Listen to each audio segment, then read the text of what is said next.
Welcome back to the Deep Dive. It is Saturday, January 24th, 2026. It is. And, if you've been paying attention to the world over the last, 18 months or so, the whole vibe has shifted. Oh, completely. The news cycle just burns through everything so fast now. I mean, between the new AI regulations that dropped last week and the Mars mission delays, it's easy to forget where we were even just a couple of years ago. It is, but there is one story that I think even now in 2026 feels like it belongs to a whole different era, but it also completely defines the one we're living in right now. Yeah. And it involves a man who has pretty remarkably been a free citizen for over a year and a half. We're talking, of course, about Julian Assange. And it's still so weird to say free citizen and Julian Assange in the same sentence, without a question mark at the end. Right. He was released in June 2024. He's back in Australia. And for the first time in nearly a decade and a half, he isn't in a prison cell or, a diplomat's spare room. Precisely. And I think because the release actually happened and, the world didn't end, the sky didn't fall, a lot of people have sort of just archived this whole saga in their brains. Filed it away. Exactly. But we have this huge stack of source material right here today. We've got legal documents, the original chat logs, biographies, even some new reports on his activities right up to the end of 2025. So our mission today is really to pull this file back off the shelf and really look at it. Yeah. And we are going to try to look past the usual dinner party debate. Yeah. You know the one I'm talking about? Oh, I know it well. You say Assange, and half the table immediately goes, hero, saint, savior, and the other half just yells, traitor, villain, narcissist. Right. And that binary is just, it's boring. And it's also usually wrong. What we want to do is understand the arc of this life. The whole journey. The whole journey. How does a teenage hacker in the suburbs of Melbourne end up becoming arguably the most famous political prisoner of the 21st century? And I think more importantly, we need to dissect the philosophy. Because WikiLeaks wasn't just him, throwing documents at a wall to see what would stick. No, not at all. There was a very specific, almost mathematical theory that was driving it. I was reading through the prep notes for this, and honestly, if you pitch this as a screenplay, you'd get laughed out of the room. You would. For it being too unrealistic. I mean, we have a women's bathroom converted into a bedroom for 7 years. We have a secret plan to smuggle Edward Snowden using a decoy presidential jet that causes a massive international diplomatic crisis. We had the CIA allegedly plotting to kidnap a publisher right off the streets of London, talk of poisonings. And a cat. A cat named Michi who becomes the central figure in a global standoff. It's just absurd. It is absurd, but it's also deadly serious. And I think before we get into all the spycraft and the absurdity of it, we have to center ourselves on the main tension. This is the question that just hangs over everything we are going to talk about today. Is transparency an absolute good? Or does it require boundaries? That's the heavy lifting.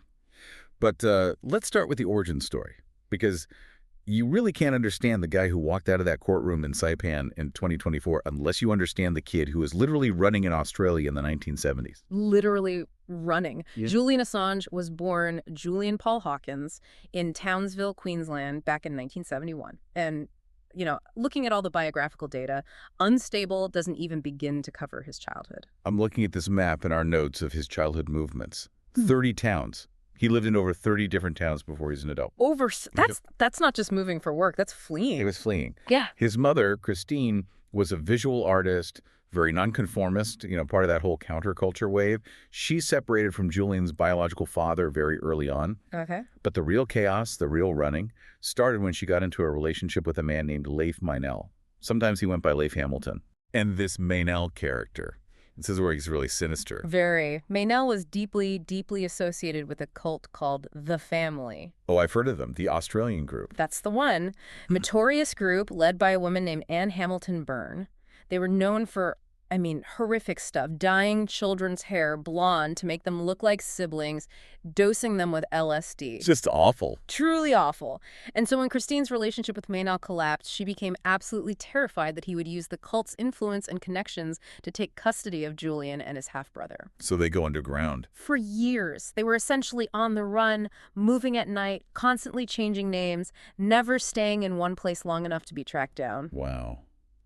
That has to rewire a kid's brain completely. I mean, Yeah. if you spend your formative years truly believing there are powerful, shadowy forces out there trying to snatch you. And that your only defense is anonymity and constant movement. It creates a permanent us versus them mentality. It normalizes the idea that the system, whatever that is an active threat to your existence. You don't put down roots, you just assess threats. There's a detail in one of the biographies that I found.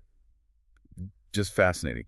It said that during one particularly brutal custody dispute, his hair allegedly turned white from the stress. As a teenager. Yes. Yeah. And whether that's, a medical anomaly or just family lore that gets passed down, it speaks to the sheer intensity of the trauma. Absolutely. He was a nomad, and like a lot of incredibly smart but socially isolated kids in the late 80s, he found a place where geography didn't matter at all. He found the modem. He found the network. And at age 16, he adopts the handle Mendax. I looked this up because it sounds cool, but the meaning is actually really specific. It's from Horace, the Roman poet, right? It is. Splendid Mendax. Which translates to nobly untruthful or gloriously untruthful. Yes. Nobly untruthful. I mean, that feels like a complete contradiction. It is, but I think it's the key to his entire psychology. The phrase refers to someone who lies, but for a good reason, to protect something greater. In the original myth, it's about a character named Hypermnestra lying to her father to save her husband's life. So for Assange, taking that name was like a mission statement. It was a statement. It meant, I might break the rules, I might deceive the system, but I'm doing it for a higher moral purpose. That is a hell of a lot of self-awareness for a 16-year-old kid. He was definitely precocious.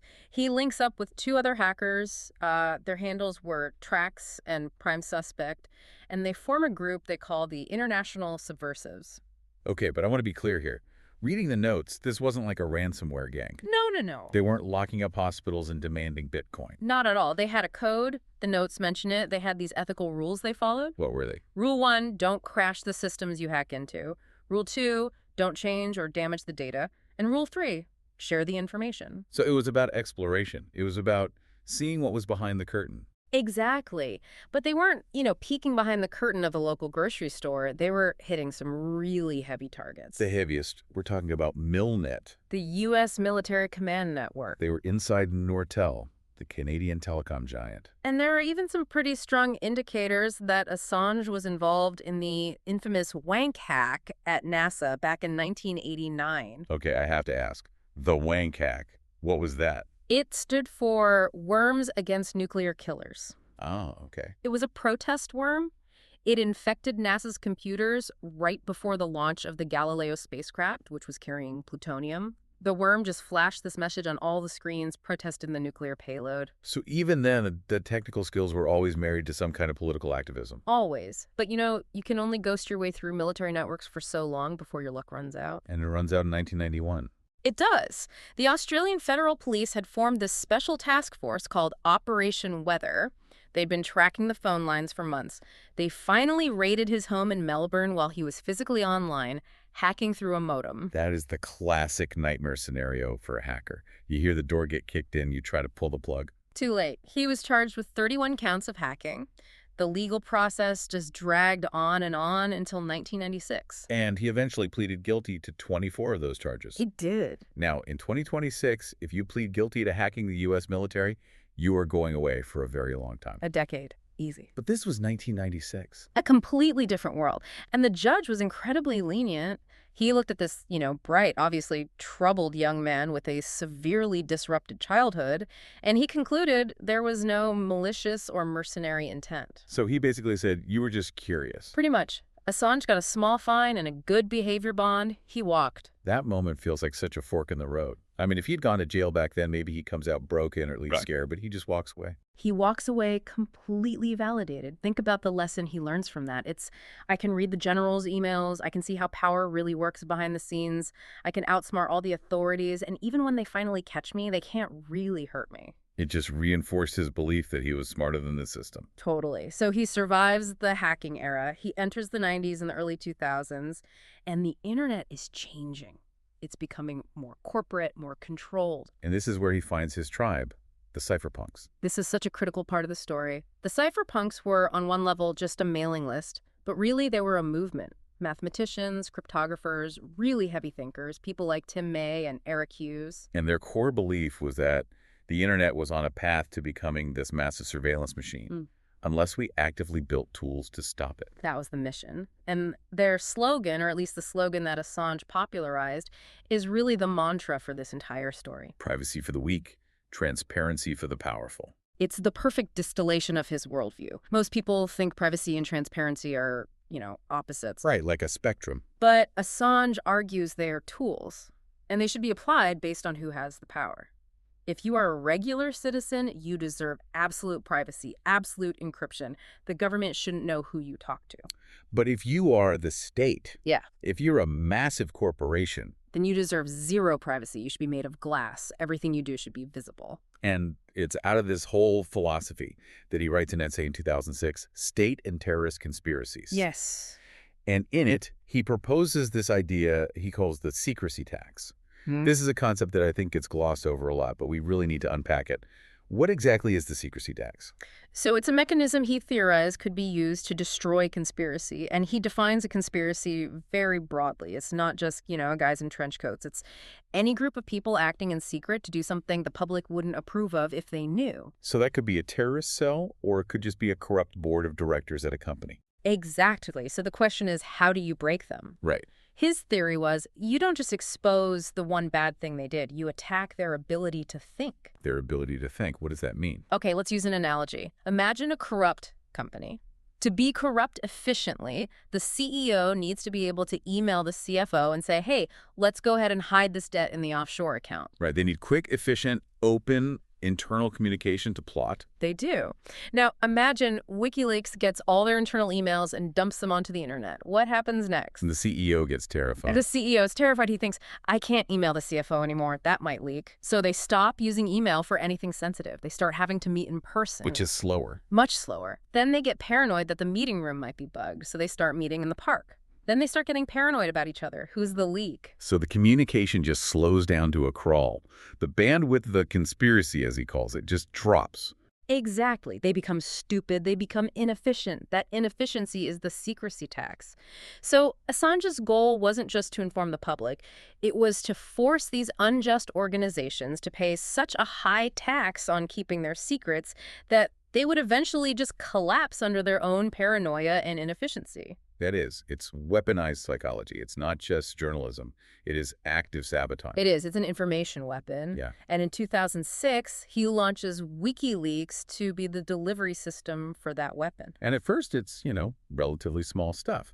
But they had some pretty big hits, even before the ones everyone remembers. We shouldn't forget about Kenya. The Cry of Blood report in 2008, this was massive. WikiLeaks published this incredibly detailed report on extrajudicial killings by the Kenyan police. And this wasn't abstract. These were state-sanctioned death squads. And the leak actually swung the Kenyan election. It arguably saved lives. But it also proved that this, hacker in a backpack could genuinely alter national politics from his laptop.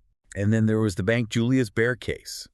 The Swiss bank that tried to sue them in a California court to get their documents scrubbed from the web. And that backfired in the most spectacular way possible. It's the classic Streisand effect. Right.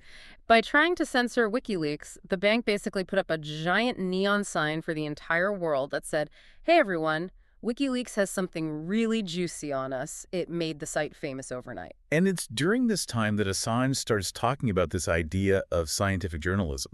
I love this concept because it feels like it addresses the fake news problem way before that was even a term. His argument was simple. Why should you trust a journalist? If you read a story in a newspaper that says, unnamed sources say the government is lying, you are being asked to have faith in the reporter. Right. Trust me, I have sources. Assange said journalism should be more like physics. Show your work. Exactly. Don't just give me your conclusion. Give me the raw data. Give me the original verifiable document. Let the reader confirm the result for themselves. If you don't provide the source material, you aren't really doing journalism. You're just asking for faith. Which brings us to the main event, 2010. The year the theory went into practice on a truly global scale. This is where the timeline just accelerates like crazy. And it all starts with a video they titled Collateral Murder. I remember so clearly seeing this when it dropped. It was April 2010. And I think for a lot of people, myself included, this is the first time they realized that the Iraq War wasn't just, smart bombs and strategic objectives. It was so visceral. The video showed gun camera footage from a U.S. Apache helicopter in Baghdad from back in 2007. And the crew's circling, they're looking for targets. They spot a group of men walking down the street. And they ask for permission to engage. And you hear the controller say, light them up. And the audio is what just haunts you. They were laughing, they're making jokes as they fire, talking about the dead bastards. And we later found out that among the dead were 2 Reuters employees, journalists just doing their job, Namir Noor-el-Din and Saeed Shma. And then it gets worse. A van pulls up. A father who's just driving his kids to school stops to try and help the wounded. And the helicopter opens fire on the van. That video completely changed the conversation. It stripped the professional, sanitized veneer off the war for millions of people. It did. But for Assange, this was just the opening salvo. The source of that video, a young intelligence analyst named Chelsea Manning, had given him a complete treasure trove of documents. Right, and this is where we have to get a little bit technical, because the specific interaction between Assange and Manning is what the U.S. government eventually used to build their case against him. They weren't meeting in parking garages or anything. They were communicating online in a chat program called Jabber. Right. Manning was allegedly talking to a user with the handle Ox, who is widely assumed to be Assange. And in these chat logs, you can see Manning is struggling. She's trying to get more information, but she keeps hitting technical roadblocks on the military network. And this leads to the Rainbow Tables incident. Now, we need to break this down clearly. What exactly was Assange accused of doing here? Okay, let's try an analogy. Imagine a password is a strawberry.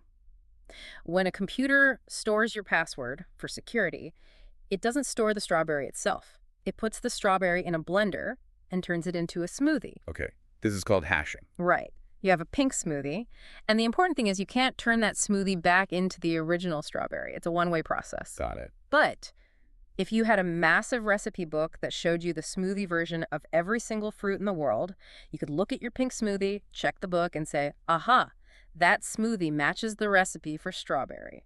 And that giant recipe book is the Rainbow Table. That is exactly what it is. It's a pre-computed table of millions of these hash values. So Manning allegedly sent a hash, the smoothie, to Assange. She asked him if he could crack it. And Assange allegedly offered to use his Rainbow Tables, his recipe book, to try and reverse engineer it to find the original password. Yes. So why does that matter so much legally? Why is that different from a journalist just accepting a document that slid under their door? Because if he is just passively receiving documents, he's a publisher, he's a journalist, he's protected by the First Amendment.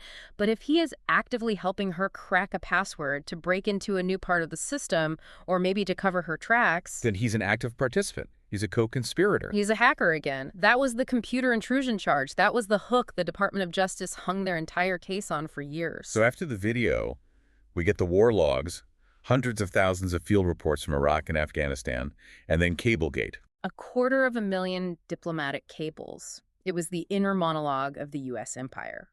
What diplomats really thought of foreign leaders. Secret instructions to spy on the UN, details of corruption that embarrassed governments around the world. And this, of course, is where the U.S. government and a lot of his critics screamed that this was incredibly dangerous. This was their main line of attack. They said, you are dumping the unredacted names of informants in war zones. You are going to get people killed. Blood on his hands. That was the phrase you heard over and over. And honestly, when you look at the sheer scale of the dump, it seems almost impossible that no one was hurt.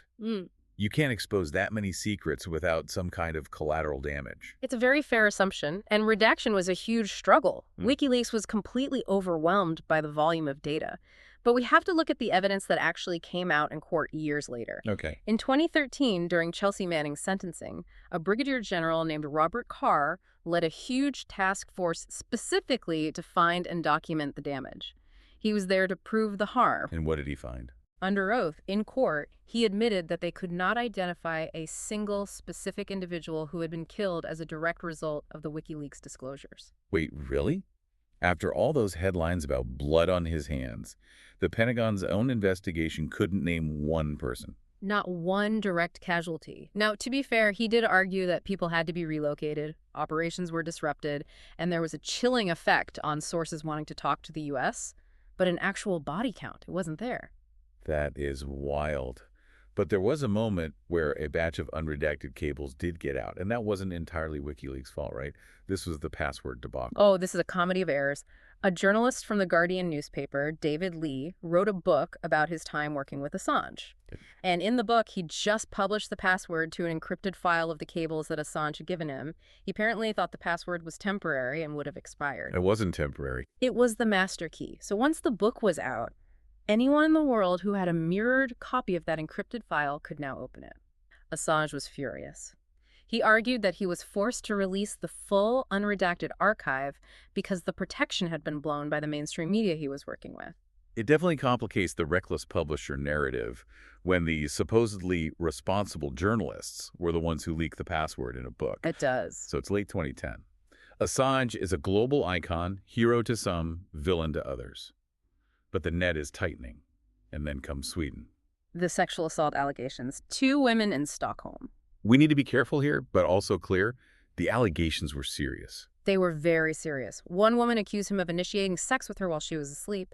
The other accused him of removing a condom during sex without her consent, what we now commonly call stealthing. Which in Sweden falls under their statutes for sexual misconduct and, in the first case, rape. Correct. Assange admitted to the sexual encounters, but maintained, and has always maintained, that they were completely consensual. But he wouldn't go back to Sweden to face the questioning. He claimed it was a trap. He argued that Sweden has a particularly, let's say, friendly extradition treaty with the United States. Huh? He became convinced that if he set foot in Stockholm, the CIA would be waiting to put him on a plane to Virginia to face a sealed indictment. At the time, a lot of people called that paranoia.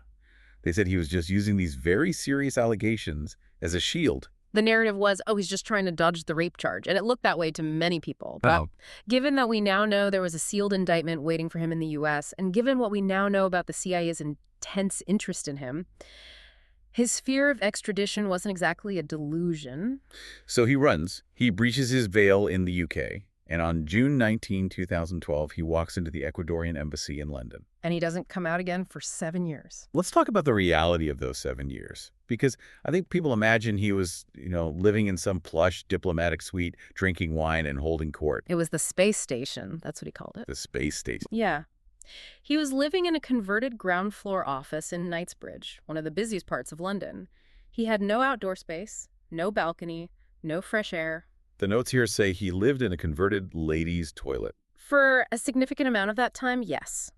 A small room was partitioned off. It had some shelves, a mattress on the floor, a computer. The air was stale. The heat was stifling in the summer.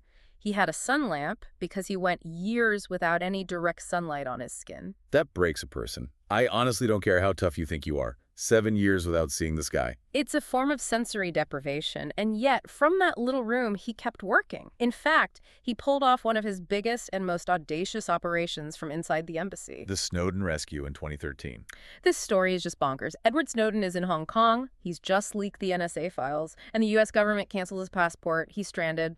So Assange sends his top advisor, Sarah Harrison, to fly to Hong Kong and physically shepherd Snowden to safety. But they need to get him from Asia to Latin America, where he had offers of asylum, and the U.S. is hunting him. And then the incident with the Bolivian president's plane happens. This is the moment European diplomacy just completely lost its mind. Evo Morales, who was the president of Bolivia at the time, was flying home from a summit in Russia. And a rumor started spreading that Edward Snowden was on his plane. A rumor that WikiLeaks might have helped spread. A rumor they certainly did nothing to discourage. So the U.S. panics. They put immense pressure on France, Spain, and Italy to close their airspace to a sovereign presidential flight. They forced a head of state's plane to land. They forced Morales to land in Austria. His plane was boarded and searched. It was a massive violation of diplomatic protocol. And the kicker... Snowden wasn't there. He was sitting in the transit zone of the Moscow airport the whole time.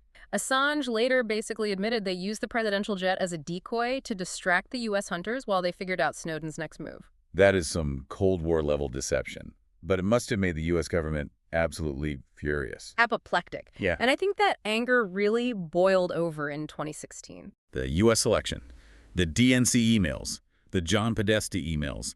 We all lived through it. WikiLeaks releases thousands of internal emails that show the Democratic National Committee favored Hillary Clinton over Bernie Sanders in the primary. Then they release the personal emails of her campaign chair, John Podesta. It creates absolute chaos. And the U.S. intelligence community consensus is clear. The source was Russia, the GRU military intelligence. Yes. The Mueller report and the Senate Intelligence Committee both later confirmed that the GRU hacked the emails and used WikiLeaks as the distribution platform. Assange has always denied knowing for a fact that the source was the Russian state. And this is where the Seth Rich stuff comes in. We have to address it because it's a really ugly part of the story. It is ugly. Seth Rich was a young DNC staffer who was tragically murdered in what police believe was a botched robbery in D.C. To deflect from the Russian narrative, Assange offered a reward for information on the murder, heavily implying that Rich was his source. Which fueled these horrible, baseless conspiracy theories that tormented the Rich family for years. It was a low point. It really showed a willingness to use a family's personal tragedy for political cover. So by 2017, he's not just a nuisance anymore. He's public enemy #1 in Washington. Ah. And this is where the story takes a full-on spy thriller turn. The company UC Global. This is the part of the story that just sounds like fiction. UC Global was a Spanish security company hired by the government of Ecuador to, protect the embassy. To protect Assange. But at some point, the owner, a man named David Morales, allegedly cut a deal with U.S. intelligence. He started spying on the very person he was being paid to protect. So they bugged the embassy. They bugged it everywhere. They put hidden microphones inside the fire extinguishers.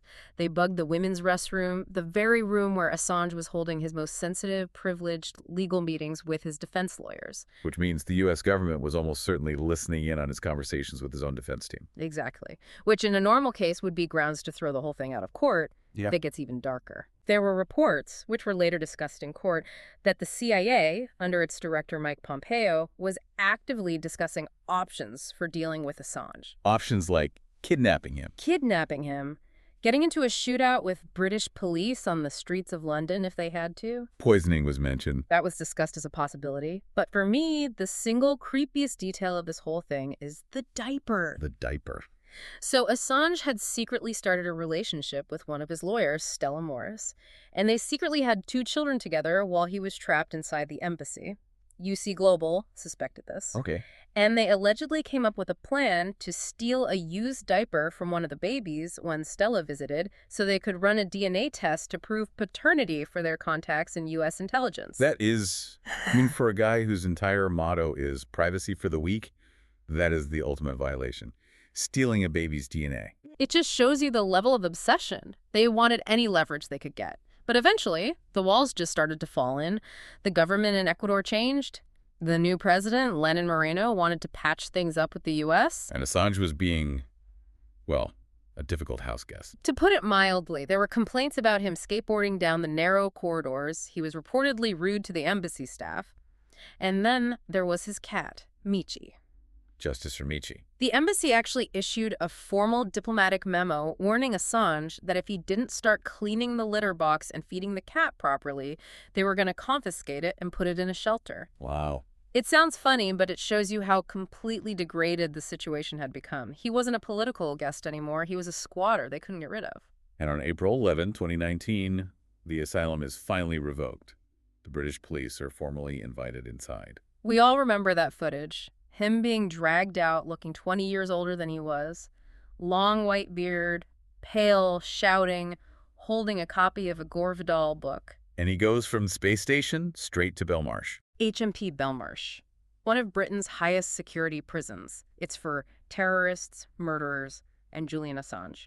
He spent 5 years there, waiting for the extradition fight to play out. And the reports on his health in there were just terrifying. I remember reading Nils Meltzer, the UN Special Rapporteur on Torture, visited him. Meltzer's not a guy who uses light language. He's a serious legal professional.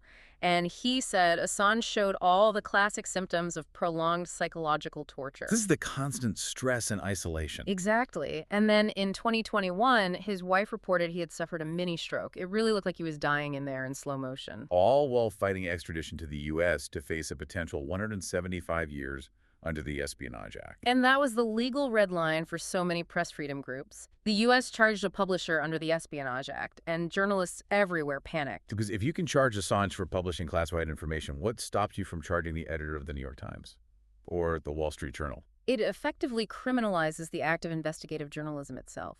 It really looked like he was going to die in that cell. But then the gears just suddenly shifted in 2024. Yeah. What happened? Why? The UK High Court, in May of 2024, they threw a huge wrench in the works for the U.S. prosecutors. The court said, the U.S. hasn't given us a clear enough guarantee that Assange, as a foreign national, will be able to use the First Amendment as a defense in his trial. Because he's an Australian citizen. Right. And U.S. prosecutors had argued in the past that foreign nationals don't necessarily have First Amendment rights in U.S. courts. The British court basically said, if you can't promise he has the same rights as an American journalist, we can't send him to you. So the U.S. realized they might actually lose the final appeal. And losing would be a massive embarrassment. It would be worse than cutting a deal. So the deal was struck. June 2024, the plea deal. And the location for it is so specific. Saipan. The Northern Mariana Islands, which is U.S. territory, but it's not the mainland U.S. Exactly. Assange flat out refused to set foot on the continental U.S. He and his team just did not trust that once he landed, the government wouldn't just tear up the deal and lock him up forever. Saipan was the neutral ground, the compromise. So he flies halfway around the world on a chartered flight that cost him $500,000, right? Which he had to agree to reimburse the Australian government for. He walks into this tiny U.S. federal courthouse on a Pacific island. And he pleads guilty to just one count. One single felony count. Conspiracy to obtain and disclose national defense information. And the sentence. 62 months. Which was, not coincidentally, exactly the amount of time he had already served in Belmarsh prison. Time served. The judge bangs the gavel, he walks out of the courthouse, and he's free. He gets on the plane, and from the tarmac, he calls the Australian Prime Minister, Anthony Albanese, and he says, you saved my life. Because behind the scenes, the Australian government had really been stepping up the diplomatic pressure on the Biden administration to just end this thing. So let's fast forward to today. It's January 2026. He's been back in Australia for about 18 months. The dust has settled a bit. What is he doing? He's been relatively quiet, mostly. Reconnecting with Stella and their two young boys. You know, learning how to be a father outside of a prison visiting room. But he certainly hasn't lost his voice. He gave that big speech in Strasbourg, right, in October 2024. Yes, his first major public address at the Council of Europe. He looked better, healthier, but you could still see the scars of the ordeal. And he said something in that speech that I think really defines his stance now. He said, I pleaded guilty to journalism. So he refuses to accept the spy or hacker label for what he did. He views the plea deal as a tactical necessity to get his freedom, not as a moral admission of guilt. And he's still, litigious and provocative. Just last month, December 2025, he filed that criminal complaint against the Nobel Foundation in Sweden. Oh, right. Regarding the Peace Prize given to the Venezuelan opposition leader, Maria Corina Machado. His argument was that by awarding her the prize, the Nobel Committee was facilitating future war crimes because of her past support for U.S. intervention in Venezuela. So he's still willing to wade right into the most controversial geopolitical fights. He hasn't been tamed by the experience. Not in the slightest. So we've unpacked the whole saga. I mean, from the nomad kid in Queensland to the prisoner in Belmarsh to the free man in Canberra. When you step back and look at this entire story in 2026, what is the legacy? It's a complete Rorschach test. I mean, if you look at Julian Assange and you see a villain, you see a reckless, narcissistic actor who dumped state secrets without caring who got hurt, who actively meddled in a U.S. election, and who broke the law and then tried to hide from the consequences. And if you look at him and see a hero? Then you see a man who sacrificed 14 years of his life, his freedom, his health, to prove that the emperor had no clothes. You see the person who showed us the reality of war crimes in Iraq, the cynical corruption in the State Department, and the terrifying spying tools of the CIA. And maybe, just maybe, both of those things can be true at the same time. They probably are. He fundamentally changed the internet. He changed journalism. He forced powerful organizations to pay the secrecy tax, whether they wanted to or not. And in a world of pervasive AI surveillance, digital IDs, and algorithmically controlled news, which is the world we are all living in right now, that fight feels more relevant than ever. It ends right where it began, in his 2012 book, Cypherpunks, with that core question. In a world of increasing surveillance, is Assange's method the only real defense we have left? Or did the cost, personally for him and politically for all of us, outweigh the benefit? A heavy note to end on, but I think it's the right one. Thanks for helping us unpack this massive, complicated file today. It's always a pleasure. And to you listening, thanks for diving deep with us. Stay curious. We'll see you in the next one.